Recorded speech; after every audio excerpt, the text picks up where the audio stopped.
Start.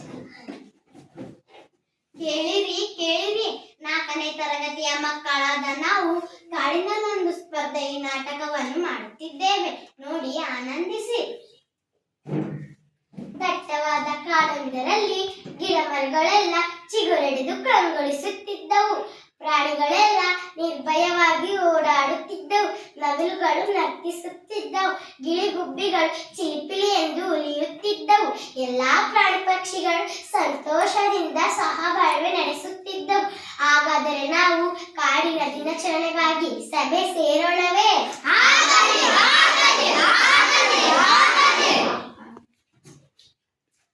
ಕಾಡಿನ ಎಲ್ಲಾ ಪ್ರಾಣಿ ಮಿತ್ರರೇ, ನಾವೆಲ್ಲ ಕಾಡಿನ ದಿನಾಚರಣೆಯನ್ನು ಅದ್ದೂರಿಯಾಗಿ ಆಚರಿಸೋಣವೇ?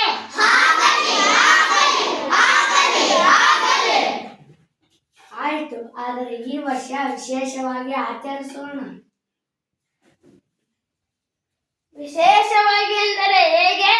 ಕಾಗಕ್ಕ, ವಿಶೇಷವಾಗಿ ಎಂದರೆ ಆಟಗಳ ಸ್ಪರ್ಧೆ ಗೆದ್ದವರಿಗೆ ಇನಾಮು ಕೊಡುವುದು. ಹೌದಾ? ಧನ್ಯವಾದಗಳು.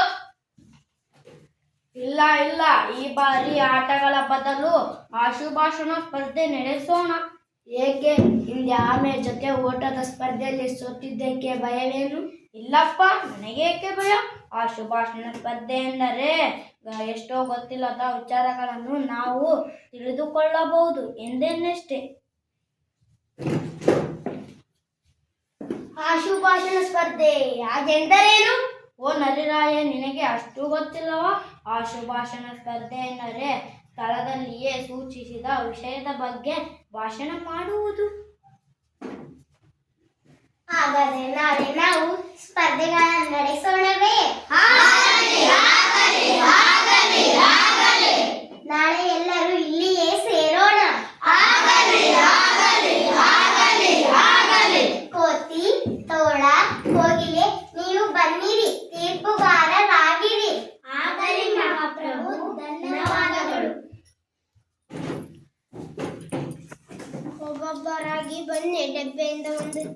ಡಬ್ಬೆಯಿಂದ ಒಂದು ಚೀಟಿ ತೆಗೆದುಕೊಂಡು ಅದರಲ್ಲಿರುವ ವಿಷಯಗಳನ್ನು ಕುರಿತು ಮಾತನಾಡಿದ್ದೀರಿ. ಪ್ರತಿಯೊಬ್ಬರಿಗೂ 5 ನಿಮಿಷಗಳ ಸಮಯ, 5 ನಿಮಿಷಗಳ ಮಾತ್ರ.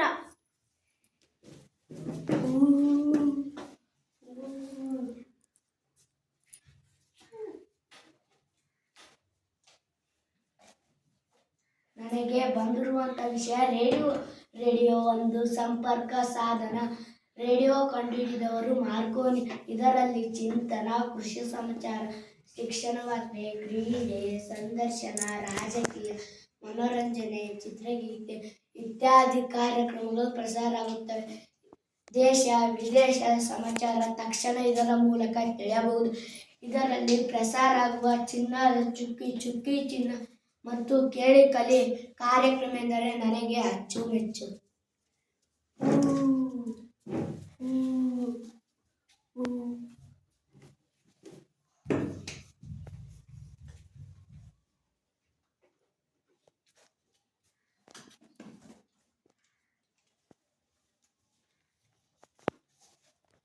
ನನಗೆ ರೈಲು ವಿಷಯ ಸಿಕ್ಕಿದೆ.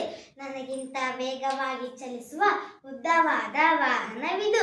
ಇದು ಕಂಬಿಗಳ ಮೇಲೆ ಮಾತ್ರ ಚಲಿಸುತ್ತದೆ. ರೈಲಿನಲ್ಲಿ ಒಮ್ಮೆಗೆ ಹೆಚ್ಚು ಪ್ರಯಾಣಿಕರು ಪ್ರಯಾಣಿಸಬಹುದು. ಸರಕುಗಳನ್ನು ಸಾಗಿಸಬಹುದು. ರೈಲಿನಲ್ಲಿ ಶೌಚಾಲಯ, ಕುಡಿಯುವ ನೀರು, ಊಟ, ತಿಂಡಿ, ಮಲಗುವ ವ್ಯವಸ್ಥೆ ಇರುತ್ತದೆ. ಈಗ ರೈಲು ಪ್ರಯಾಣ ಸುಖಕರ ಹಾಗೂ ಅದರ ದರವು ಕಡಿಮೆ. ಧನ್ಯವಾದಗಳು.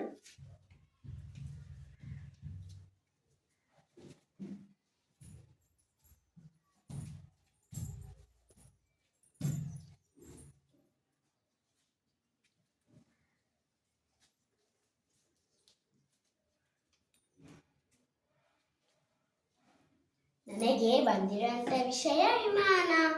ಮನುಷ್ಯನಾದ ಹಕ್ಕಿಗಳು ಹಾರುವುದನ್ನು ಕಂಡು ತಾನು ಹಾರಬೇಕೆಂದು ಈ ವಿಮಾನವನ್ನು ಕಂಡುಹಿಡಿದನು. ವಿಮಾನವು ವಾಯು ಮಾರ್ಗದಲ್ಲಿಯೇ ಚಲಿಸುತ್ತದೆ. ಇದರ ಮೂಲಕ ಕಡಿಮೆ ಸಮಯದಲ್ಲಿ ಬಹಳ ದೂರ ಪ್ರಯಾಣಿಸಬಹುದು. ಜನರು ದೇಶ ವಿದೇಶಗಳಿಗೆ ಹೋಗುವಾಗ ಹೆಚ್ಚಾಗಿ ವಿಮಾನದಲ್ಲಿಯೇ ಸಂಚರಿಸುತ್ತಾರೆ. ನನಗೆ ವಿಮಾನ ಪ್ರಯಾಣವೆಂದರೆ ತುಂಬಾ ಇಷ್ಟ. ಆದರೆ ಅದರ ದುಬಾರಿ ಎನ್ನುವುದೇ ನನಗೆ ಬೇಸರವಾಗಿದೆ.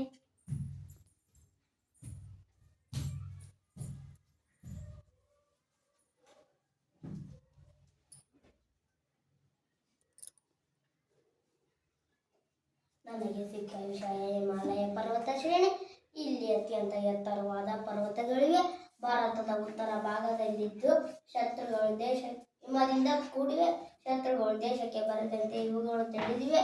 ಇಲ್ಲಿ ಹುಟ್ಟುವ ಗಂಗಾ, ಯಮುನಾ, ಬ್ರಹ್ಮಪುತ್ರ ನದಿಗಳು ಸದಾ ತುಂಬಿ ಹರಿಯುತ್ತಿದ್ದವು. ಕರಡಿ ಮಹಾರಾಯರೇ, ನಿಮ್ಮ ಸಮಯ ಮುಗಿಯಿತು. ಆಗಲಿ.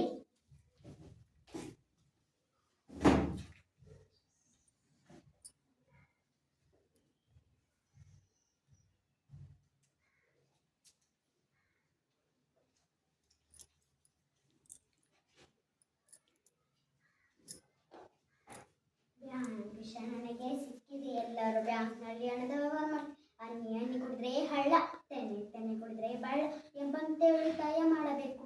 ಹಣ ಇರಿಸಲು ಬೇಕಾದ ತೆಗೆದುಕೊಳ್ಳಲು ಬ್ಯಾಂಕಿನಿಂದ ಅಥವಾ ತೆಗೆದುಕೊಳ್ಳಬಹುದು.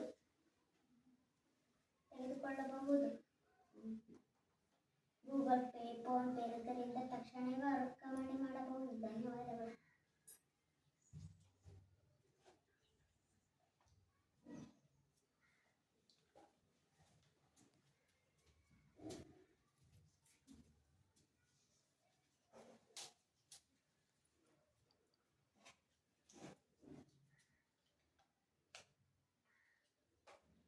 ರೋಗಿ ಬಯಸಿದ್ದು ಹಾಲುವನ್ನು, ವೈದ್ಯರು ಹೇಳಿದ್ದು ಹಾಲುವನ್ನು ಎಂಬಂತೆ ನನಗೆ ಮೊಬೈಲ್ ವಿಷಯ ಸಿಕ್ಕಿದೆ. ಈಗ ಎಲ್ಲರ ಕೈಯಲ್ಲಿ ಇರುವುದು ಮೊಬೈಲ್. ಇದರ ಮೂಲಕ ಜಗತ್ತಿನ ಮೂಲೆ ಮೂಲೆಯ ಜನರು ವಿಚಾರ ವಿನಿಮಯ ಮಾಡಿಕೊಳ್ಳಬಹುದು. ವಿಚಾರ ವಿನಿಮಯದ ಜೊತೆಗೆ ಸಂದೇಶಗಳನ್ನು ಕಳುಹಿಸಬಹುದು. ಇದಲ್ಲದೆ ಇದರಿಂದ ಛಾಯಾಚಿತ್ರ ತೆಗೆಯಬಹುದು, ಲೆಕ್ಕ ಮಾಡಬಹುದು, ದಿನಾಂಕ ತಿಳಿಯಬಹುದು, ದೂರವಾಣಿ ಸಂಖ್ಯೆಗಳನ್ನು ದಾಖಲಿಸಿಕೊಳ್ಳಬಹುದು, ಹಣದ ವ್ಯವಹಾರವನ್ನು ಮೊಬೈಲ್ನಲ್ಲಿ ಮಾಡಬಹುದು. ಈಗ ಅಂಗೈನಲ್ಲಿರುವ ಸಣ್ಣ ಕಂಪ್ಯೂಟರ್ನಂತೆ ಆಗಿದೆ. ಧನ್ಯವಾದಗಳು.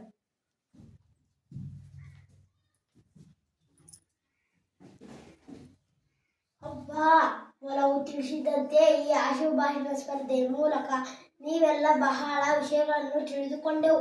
ಎಲ್ಲರೂ ತುಂಬಾ ಅದ್ಭುತವಾಗಿ ಮಾತನಾಡಿದ್ದೀರಿ. ಈ ಸ್ಪರ್ಧೆ ನಡೆಸಲು ಸಹಕರಿಸಿದವರಿಗೆಲ್ಲ ಧನ್ಯವಾದಗಳು. ಓ ನನ್ನ ಬಂಧುಗಳೇ, ನೀವೆಲ್ಲ ಸ್ಪರ್ಧೆಗಳಲ್ಲಿ ಭಾಗವಹಿಸಿದ್ದೀರಿ, ಯಶಸ್ವಿಯಾಗಿ ನಡೆಸಿಕೊಟ್ಟಿದ್ದೀರಿ. ಇದು ನನಗೆ ಆಶೆ ತಂದಿದೆ. ನಾಳೆ ಹೊರಾಂಗಣದಲ್ಲಿ ಕಬಡ್ಡಿ ಆಟವನ್ನು ಆಡೋಣ. 2 ಸ್ಪರ್ಧೆಗಳಲ್ಲಿ ಗೆದ್ದವರಿಗೆ ಇನಾಮು ಎಂದು ಸ್ಪರ್ಧೆಗಳನ್ನು ನೀಡೋಣ.